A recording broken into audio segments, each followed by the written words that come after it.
Why? Because if we're going to live out leading people to Christ, we've got to do it anointed. You can't lead somebody if you don't know where you're going.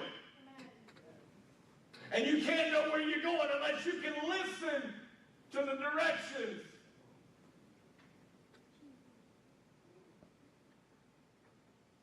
God, open my ears.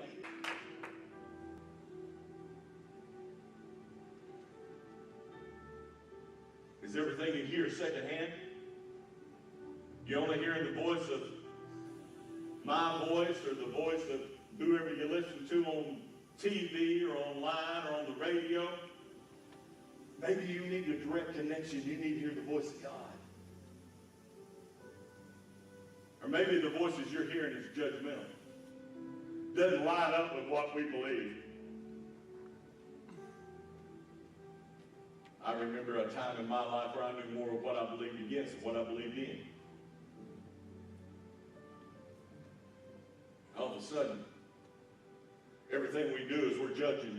Everything we hear is, they're not good enough. They're not as good as we are. They're not as strong as we are. Blah, blah, blah, blah, blah, blah, blah. Maybe we need to cut that off and say, God, anoint my ears to hear your love.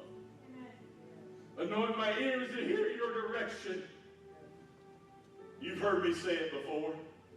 Read the Gospels.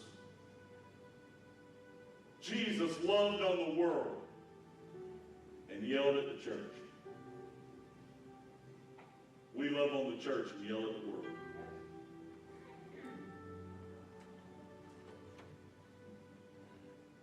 All of a sudden, we've got to tune our ears.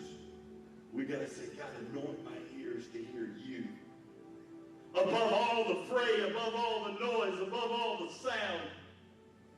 I'm going to tell you something.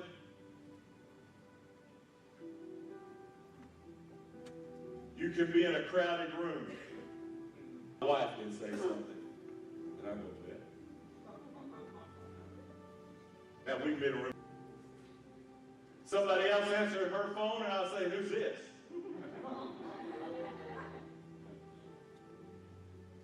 Because I know the difference. Or she's got a cold or something's going on in her voice and it doesn't sound normal. And she answers, I'm like, who's this? It's me. I'm like, no, it's not. What's wrong with you?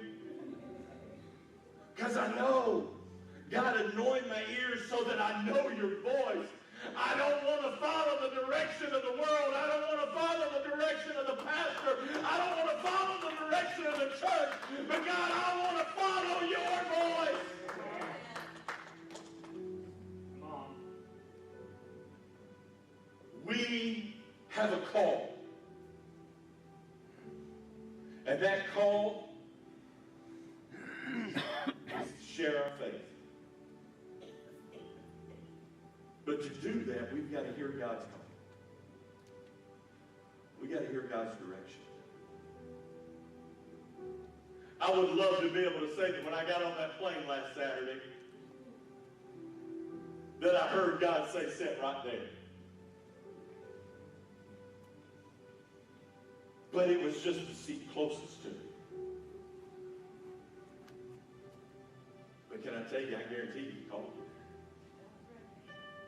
Without a doubt, multiple times in the conversation I had with that young lady, I said it, she said it, I didn't sit here by mistake. There was a reason I sat there.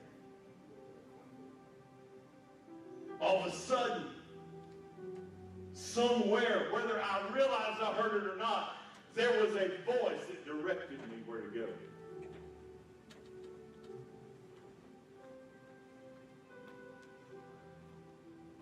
When I was in Scotland, and another trip to Scotland come up, and I knew that there were going to be a couple next Sunday, Nathan and Roy, next Sunday morning, we're getting on a plane to go to Scotland. And I almost canceled the trip to Mexico. You know what? We got another team's going to go back to Scotland. We'll do Mexico another time.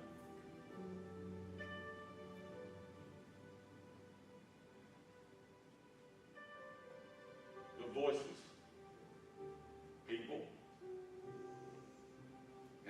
afraid. I just need to get a good, clear, don't go.